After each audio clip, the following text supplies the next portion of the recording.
जय हिंद everyone, welcome back to defence exam solution. स्वागत है आप सभी का। आज का ये वीडियो होने वाला है 13 जनवरी के रिव्यू के बारे में, जो कि फेज़ 2 का है और कानपुर एएससी का है। 3 एएससी कानपुर चकेरी का ये रिव्यू होने वाला है। और इस वीडियो में हम जानेंगे कि कानपुर में क्या सीन रहा है फेज़ 2 के रिगार्डिंग, और कुछ नए टॉपिक्स हैं जो हमें इंट्रोड्यूस हुए हैं इस बार कानपुर में, जो आपके अपकमिंग डेज के लिए इंपॉर्टेंट है, चाहे आप किसी भी एग्जाम में जाने वाले हों। तो दोस्तों आइए स्टार्ट करते हैं। ये आज ही करी हुई है 13 तारीख को, और मैंने उनसे पूछा था भाई हो गया है इनका, और अभी ये सेंटर्स निकले हैं। और उससे आगे हमारी बात हुई है कि फेज़ 2 का आप रिव्यू शेयर कर दीजिए, फिर उसके आगे जिससे हम सभी की हेल्प हो सके। तो मैंने कहा था भाई स्टार्टिंग से सारा प्रोसेस बताना। 190 की रिपोर्टिंग थी जनरली, कि हो क्या रहा है 190 की ही रिपोर्टिंग हो रही है ज़्यादातर एएससी में इस बार। और 183 जो है प्रेजेंट हुए थे, 7 बंदे वहाँ पर एब्सेंट हो गए थे। पुशअप में 4 या 5 आउट हुए थे, टोटल पीएफटी में 8 आउट हुए हैं, और फिर हुआ है एसआरटी जिसमें हुए हैं 7 आउट हो गए हैं। उसके बाद जीडी स्टार्ट हुआ है 11 बजे, और उसमें 53 आउट हो गए हैं।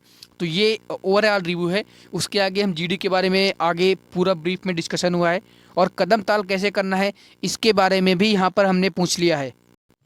कदम ताल के बारे में मैंने पूछ लिया है, कदम ताल कैसे करना है, खड़े होकर करना है, जंप होकर करना है। काफ़ी सारे डाउट आते हैं इसके रिगार्डिंग। तो उनका ये जो टॉपिक था वो था ओलंपिक ड्रीम और रियलिटी। तो ये एक नया टॉपिक है, इंट्रोड्यूस हुआ है आपके कानपुर चकेरी में, और ये हो सकता है अपकमिंग डेज में भी आपको देखने को मिल जाए। तो इसको आपको प्रिपेयर करके जाना है, मैं ओलंपिक ड्रीम और रियलिटी। तो ये एक न्यू टॉपिक है, आपके सामने आया है, तो इसके बारे में आपको पता होना ज़रूरी है। आप अगर जा रहे हैं कानपुर में फेज़ 2 देने अपकमिंग डेज में, या फिर किसी भी एएससी में आप जा रहे हैं। और उन्होंने मैंने पूछा था ना कदम ताल कैसे करना है, तो उसका जवाब दिया है भाई खड़े होकर करना है। मैंने ऑलरेडी आपको 2 से 3 वीडियोस में ये पॉइंट से क्लियर करा दिया है कि सभी एससी पर आपको जंप नहीं करना है, सिंपली खड़े हो जाना है और पैर ऊपर करना है, एक पैर ऐसे फिर दूसरा पैर ऊपर, ऐसे करके करना है। तो आई होप आपको कदम ताल वाला डाउट क्लियर हो गया होगा। और उसके बाद मैंने कदम ताल के बारे में पूछ लिया है कि कदम ताल में काउंटिंग के हिसाब से करना है क्या, कैसे 1 फिर अप 2 बोले तो डाउन करने हैं, दूसरा पैर अप करना है। तो इसी वजह से मैंने पूछ लिया है। कोई भी कर सकता है, वो इसमें एक भी आउट नहीं हो रहा है कदम ताल में। तो जनरली सभी जगह पर, सभी एएससी पर जो कदम ताल में लड़के आउट नहीं हो रहे हैं, ये एक अच्छा बात है। और क्योंकि जीडी में भी लड़के उतने नहीं आउट हो रहे हैं, और इस बार काफ़ी ज़्यादा सिलेक्शन हो रहा है। पिछली बार 300 लड़कों की रिपोर्टिंग होती थी, उसमें होते थे 90-100 लड़कों को मिलता है मेडिकल अपॉइंटमेंट। इस बार हो रहे हैं 190 रिपोर्टिंग, फिर भी 120 को मेडिकल अपॉइंटमेंट मिल रहा है। 175 को बीटा में यार रिव्यू शेयर किया था कि 190 में से 175 को ग्रीन कार्ड मेडिकल अपॉइंटमेंट मिल रहा है। तो बहुत अच्छा फैक्ट है, आप सभी की जीडी बहुत अच्छी हो रही है। उसके आगे हम बात करें कदम ताल में काउंटिंग के हिसाब से करना है क्या, तो उन्होंने कहा था हाँ ऐसे 1 2 3 करके और 50 तक करना है। तो मतलब दोनों पैरों से अब 1 से 25, दूसरे 25, ऐसे करके आपको 50 पूरे करनी है। और कंटिन्यू मतलब आपको ऐसे स्टैंड पोजीशन में खड़े हो जाना है, फिर हाथ को ऐसे सीधा कर लेना है, फिर मूव नहीं करना, बस ये पैर ऊपर ये पैर नीचे, ये पैर ऊपर ये पैर नीचे। तो ऐसे करके आपको कदम ताल करनी होती है। और उसमें कदम ताल में कोई भी आउट नहीं हो रहा है, आप सभी जान गए होंगे, आसान सा है टेस्ट, उसमें कोई भी आउट नहीं हो रहा है। उसके आगे हम बात करते हैं तो पुशअप में कितना होल्ड करवाया, 2 या 3 सेकंड ही बस होल्ड करवाया जा रहा है पुशअप में। तो बहुत ज़्यादा परेशान होने की ज़रूरत नहीं है, नॉर्मली से पुशअप हो रहे हैं जैसे जनरली आपके होते हैं। 2 या 3 सेकंड आपको होल्ड करवाया जा रहा है, और वो तो जनरली आपके होते भी हैं दोस्तों। 2 से 3 सेकंड तो आप आसानी से होल्ड कर भी लेते होंगे। फिर एसआरटी में बारे में मैंने पूछा है, एसआरटी में रीजनिंग के कितने क्वेश्चन आए थे, एसआरटी का रिजल्ट कितने बजे तक आ गया था। तो इजी थे सब, एसआरटी के सारे क्वेश्चन जो हैं वो इजी आए थे। 10 बजे तक एसआरटी का रिजल्ट आ गया था। 6 क्वेश्चन आए थे रीजनिंग के जो कि आसान थे। तो रीजनिंग के क्वेश्चन जो आते हैं 2-3 प्रकार के, एक ABC करके, ABC ऐसे करके सीरीज देते हैं, फिर ऐसे A ऐसे करके जो सीरीज वाले क्वेश्चन आते हैं, एक तो ये वाले आते हैं, मैं आपको बता रहा हूँ। और दूसरा जो टॉपिक टच होता है हल्के से जो क्वेश्चन होते हैं, वो होता है हमारा ब्लड रिलेशन। ये आपका अगर रीजनिंग के क्वेश्चन में डाउट है तो ये क्वेश्चन आते हैं।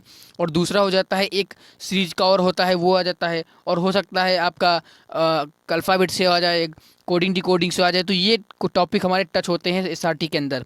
6 क्वेश्चन आए थे, और मैक्सिमम 6 ही, तो 6 तो बहुत ज़्यादा हो गए, 5 4 5 6 ऐसे करके 2-3 क्वेश्चन कहीं आ जाते हैं। तो ऐसे करके आपके एसआरटी में क्वेश्चन आते रहते हैं।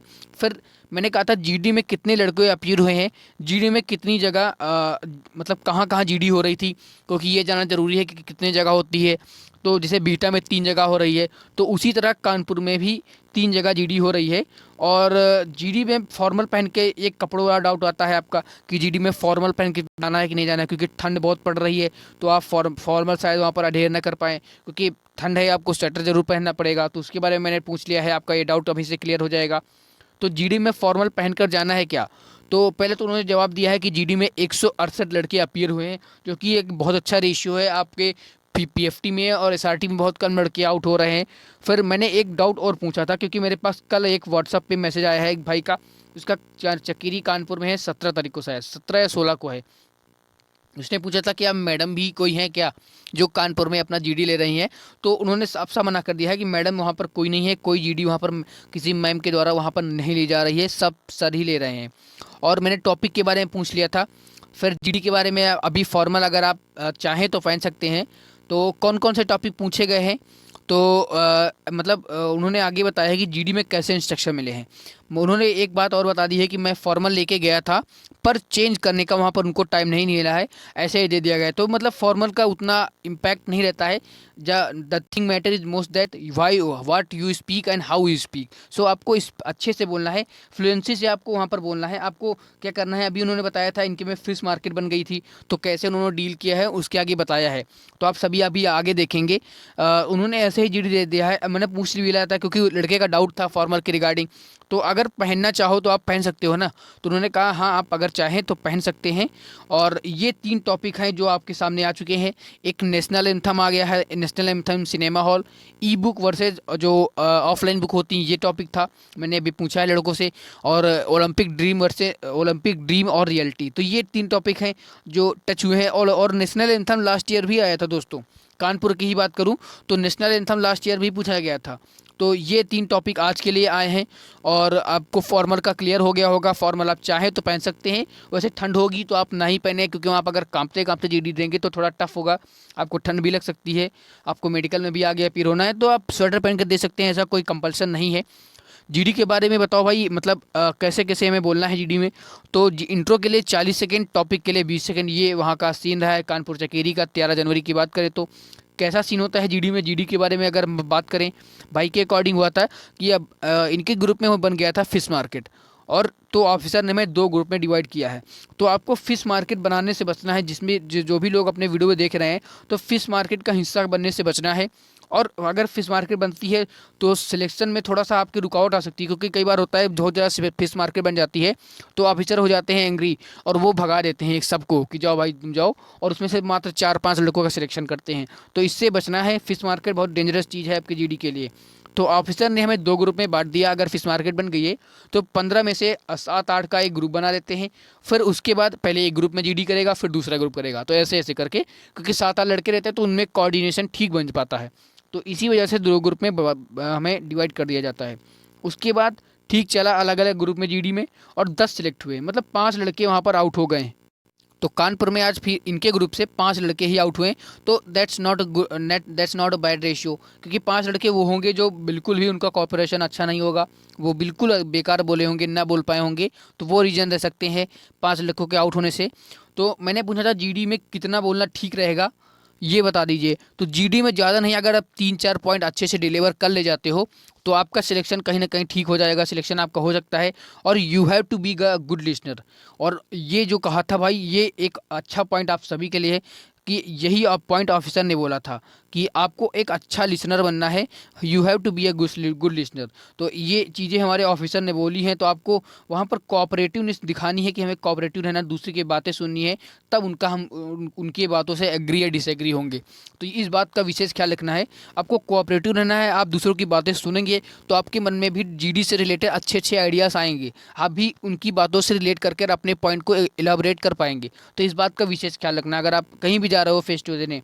फिर मैंने पूछा था क्या टिप्स देना चाहोगे अपकमिंग फेस टू एस्पायरेंट को जीडी में। तो उन्होंने कहा था अगर स्टार्ट कर पाओ तो कर सकते हो, बेस्ट है, नहीं तो कोई प्रॉब्लम नहीं है। सुनो पहले, फिर 3-4 पॉइंट होने के बाद अपना पॉइंट रखो, और फ्लुएंट बोलोगे तो ज़्यादा चांसेस हैं सिलेक्शन के।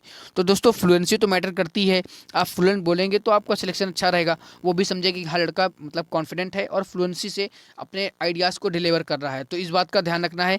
और आप सुनने के बाद, जैसे मैंने अब बताया है, सुनने के बाद अपने पॉइंट को टैकल करिए, बिना सुने लड़के एग्री डिसएग्री नहीं होना है, इस बात का ध्यान रखेंगे तो आप अच्छा रहेगा। और इनका मेडिकल जो है 11 फरवरी को कानपुर में है, तो मैंने भाई को कॉन्ग्रेचुलेशन बोल दिया है। और कानपुर वालों का मेडिकल अभी कानपुर में मिल रहा है, हो सकता है अपकमिंग डेज में बरेली या इलाहाबाद को रेफ़र किया जाए। तो ये कानपुर के मेडिकल होते हैं। तो दोस्तों इस वीडियो में मैंने आपको बहुत अच्छा सा रिव्यू प्रोवाइड किया है कानपुर का, और इसके बाद आपको दिल्ली और बेंगलुरु का रिव्यू आएगा, और अन्य भी सेंटर का आपको रिव्यू मिलता जाएगा। तो दोस्तों उम्मीद है आपको ये वीडियो पसंद आई होगी। आपका कोई भी क्वेरी है तो कमेंट करिए, और आप अगर रिव्यू शेयर करना चाहते हैं तो डिस्क्रिप्शन बॉक्स में मेरा नंबर दिया होगा, आप वहाँ से मुझे कांटेक्ट कर सकते हैं, व्हाट्सएप पर अपना रिव्यू शेयर कर सकते हैं, जिससे आप जो हम सभी भाइयों की हेल्प होती रहे। तो दोस्तों आज के लिए इतना ही। आप इस वीडियो को लाइक और शेयर ज़रूर करना। तब तक के लिए आप पढ़ते रहिए, अपने फेस टू की तैयारी करते रहिए। आप सभी को जय हिंद।